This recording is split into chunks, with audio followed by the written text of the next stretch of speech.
Had a chance to talk amongst ourselves in a very relaxed atmosphere, 2 glasses of wine, and we're ready to really say it all. But it gives, I have a few things I'd like to do before we get to the main course. One of them is that I would like to ask my senior vice presidents from our last term, Ted Greenfield, Yates Common, Roberta Newell, Bruce Pascal, and Steve Zornick will come forward.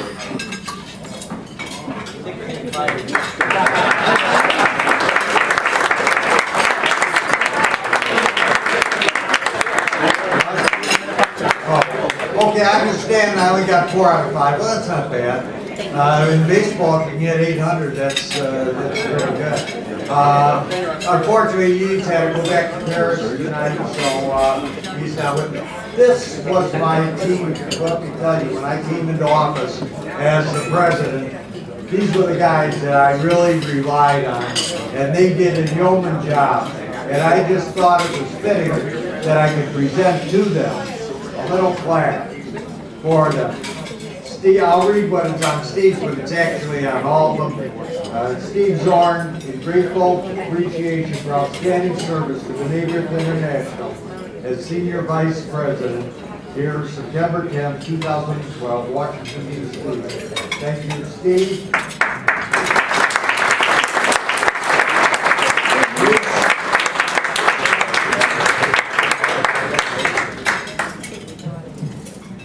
Roberto.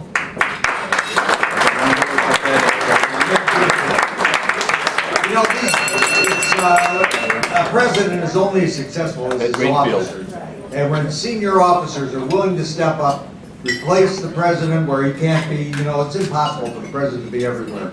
And for these guys to have stepped in, represented our organization with just outstanding abilities, and including Yates and including Rod's Klein, and I really owe them a deep voice of gratitude. Thank you all. Thank you, man.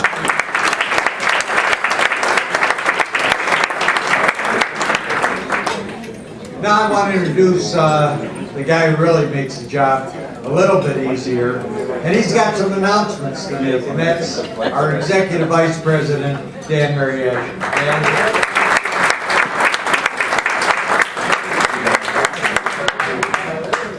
Thank you, Allan. I just have a couple. One is kind of a logistical note, and the other is about something connected to our 170th anniversary, which is upcoming.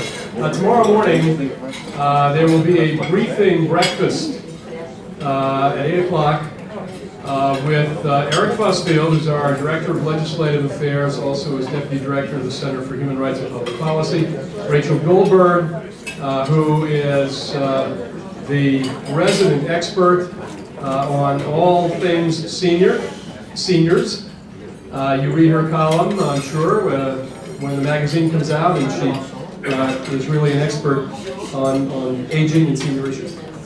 She and Eric will be giving you a briefing on our agenda, domestic and foreign policy agenda, before you go up to the Hill tomorrow. So be sure to be here, not in this room, it's in Potomac downstairs. Be sure to be in the Potomac room, ballroom, at 8 o'clock. Now the other thing, breakfast. The other thing is something which we think is really exciting, and we want to have participation really from everybody. We're about to enter our 170th year. Now, we all appreciate that. Our speaker tonight probably appreciates it more than any of us, because he is the preeminent historian of American Jewish history.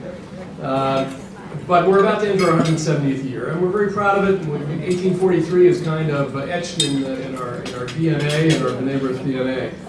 But it is a very, very important milestone. Now, you just had 3 days, 2.5 days of meetings. I think one of the finest lineups, frankly, of speakers.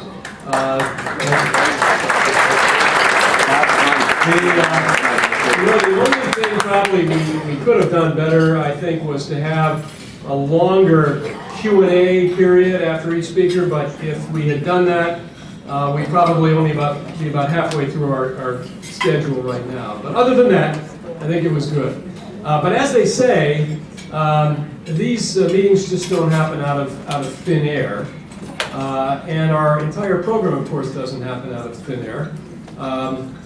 We have a budget, and we need to support our organization so it can do the important things that it does in so many areas, all the areas that you heard about in the last couple of days and that you know about. Now, Bob Miller, is Bob in the room? There he is in the back. Bob, stand up. Melanie Marconi, also Miller's associate. Many of you know Bob. He's been the guy who has put his stamp on our dinners program. Anybody who's attended a Benevolent Dinner knows they are really first-class events, and both the honorees, the attendees, Benevolent, everybody feels good about these events, and of course they are a major source of our income. Bob and his colleagues are now going to be focusing, in addition to that, on major gifts. And so we're very pleased to be intensifying our relationship with him and his colleagues. Bob came up with a great idea that we're going to adopt, actually. And it's 170 for the 170th. We're going to play with the numbers 170 and launch a major fundraising campaign, which will begin right after the holidays and will go all the way through the next year. Because whatever it is, however we see ourselves playing out in the future, whatever this organization will be, it will always need to be funded. And we have dinners, we have direct mail, we have planned giving, which has been a tremendous source of income for us.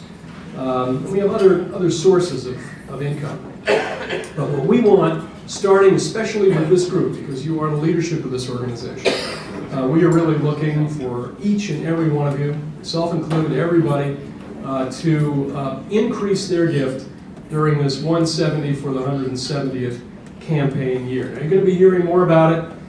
We'll be rolling it out after the holidays, and hope that you will take a look at what we'll be sending out to you, and that you will participate. And not just yourselves, of course, but to reach out in your communities. You've heard this before, but we can never say it enough, which is to find additional honorees, to find people who can speak to Mariaschin about planned giving and charitable trusts, to pay attention when the direct mail comes in the mail. All of those things, each and every one of us can do. It's just not a matter for staff, but it's, of course, for all of us. So that's what's coming up.